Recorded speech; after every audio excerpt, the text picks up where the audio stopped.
Okay.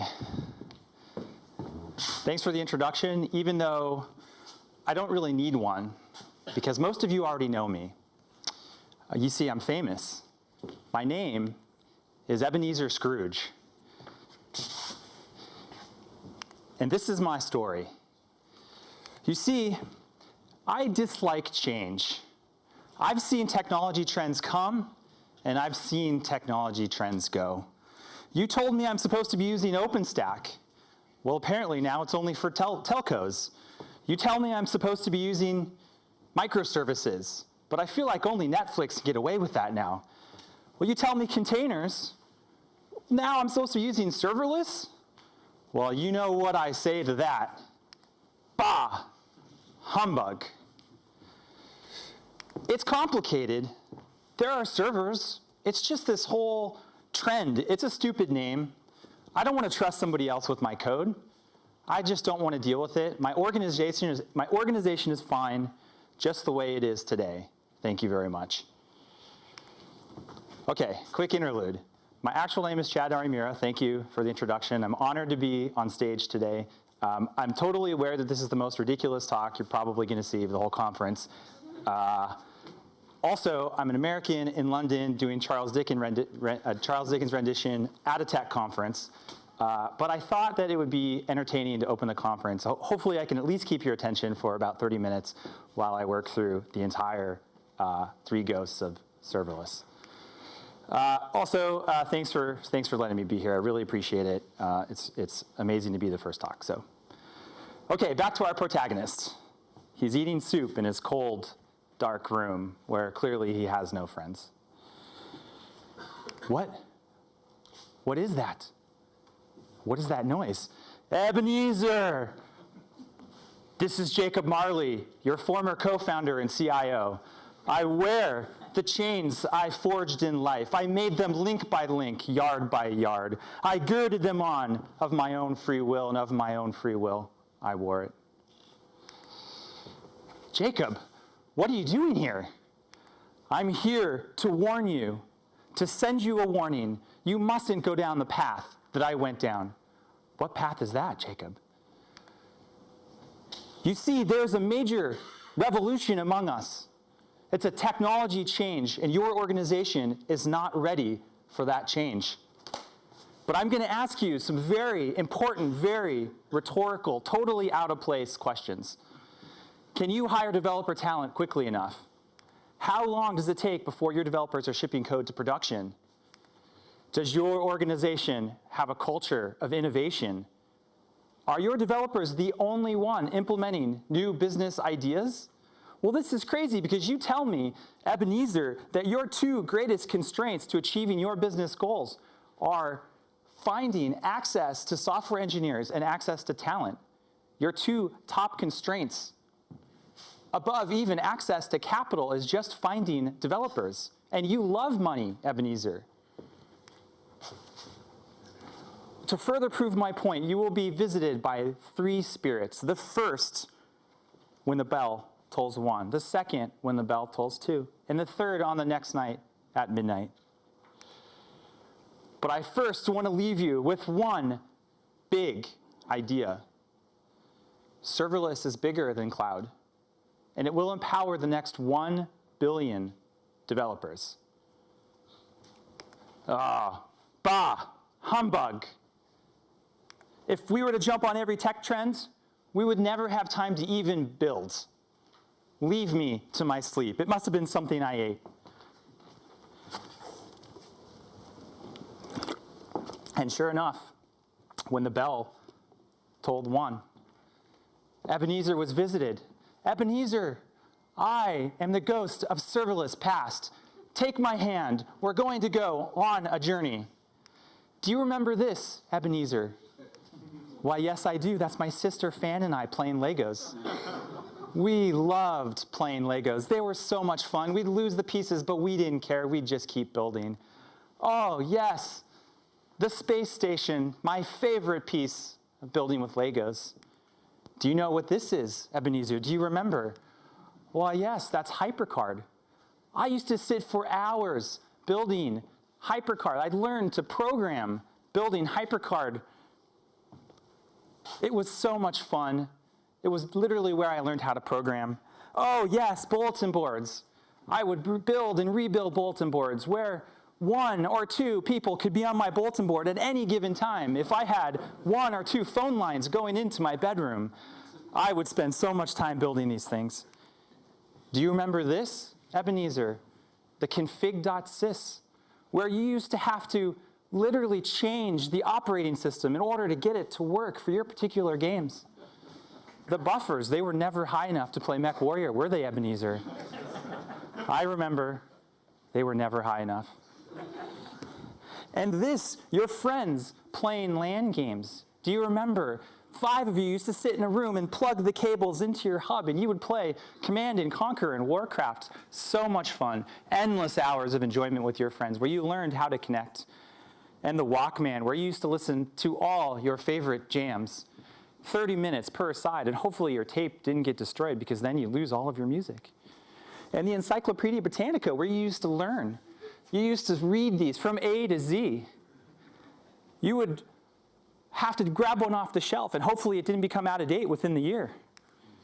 So you see, Ebenezer, your generation is learning to build, connect, and consume through a deep connection with a finite physical world.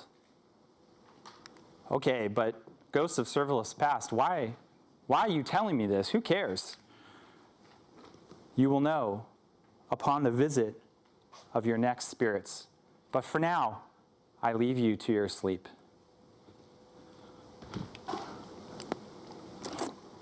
And sure enough, as you would expect, at 2, the ghost of Serverless present.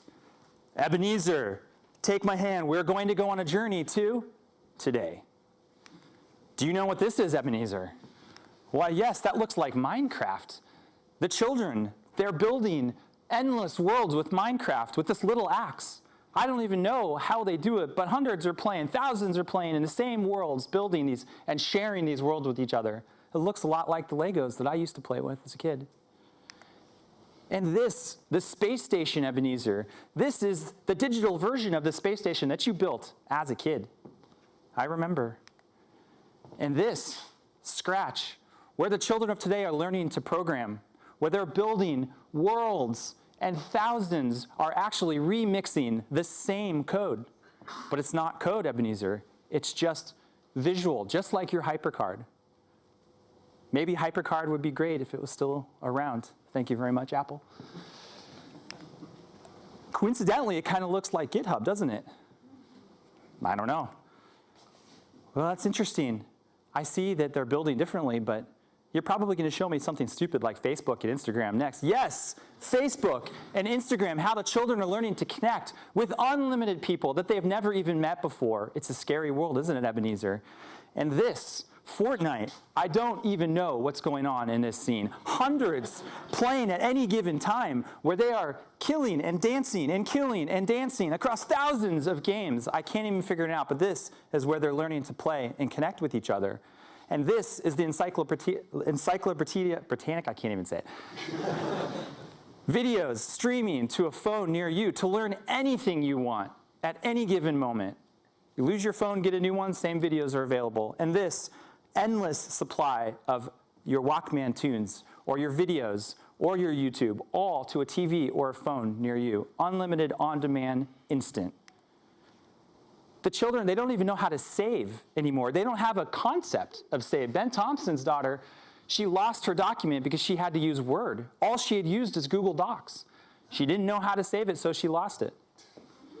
Epilogue, she got it back. See, this generation, Ebenezer, is learning to build, connect, and consume through completely different models, through a loose connection with an infinite digital world. Well, the times are changing, Ebenezer, and you must be prepared. I see where you're going with this, Ghosts of Serverless Present, but what does this have to do with serverless? And why are you all here? And why do you even call yourselves Ghosts of Serverless? You will see, Ebenezer, with a visit from the Ghost of Serverless yet to come.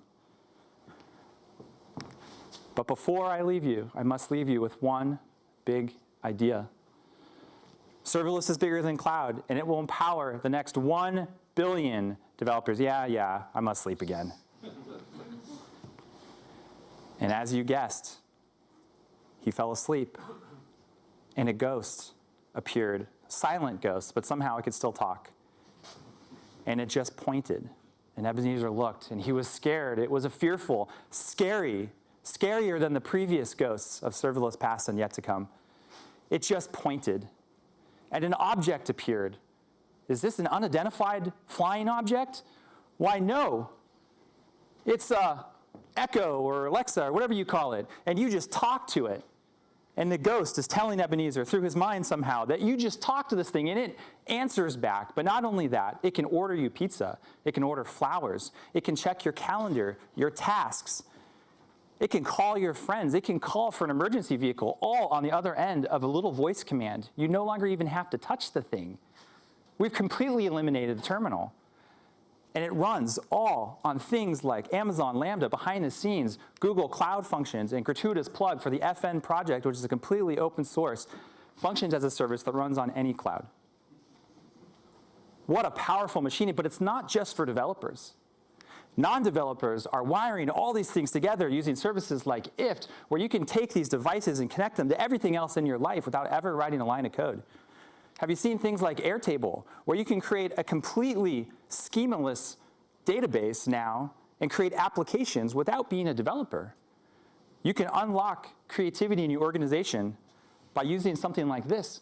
But if you want more power, you can actually just reach out and connect with things like the Google Vision API, where the world's most powerful artificial intelligence is piped right through an API into Airtable that developers don't even have to touch.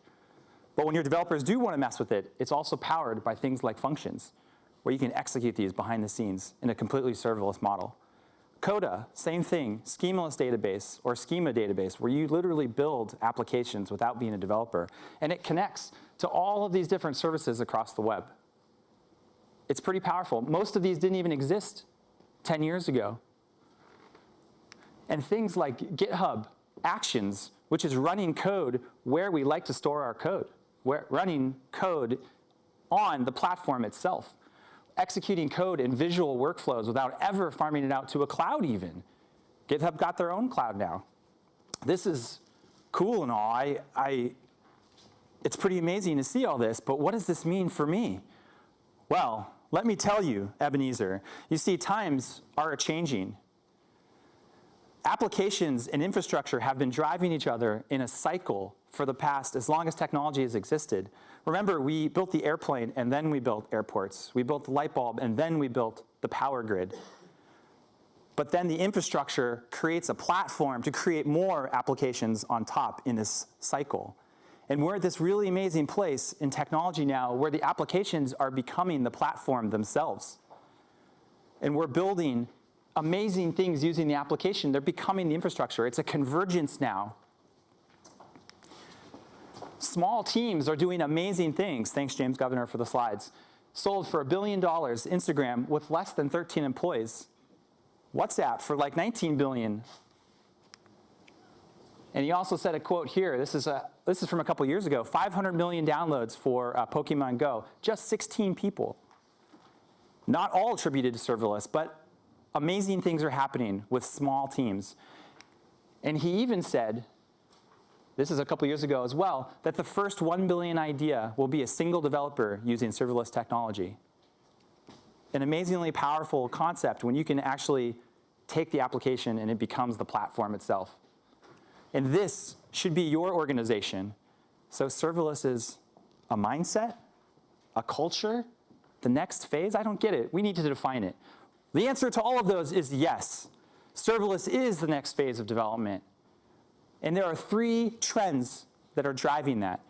As we've discussed, first, the generational change is coming in the way that the generations have learned to build, connect, and consume is changing. 2, the availability of everything as a service is interconnecting the web. And 3, the emergence of application as infrastructure, or the convergence of application and infrastructure. Those 3 trends are driving. And your organization, Ebenezer, must be ready for these changes, or else you are totally in trouble. No!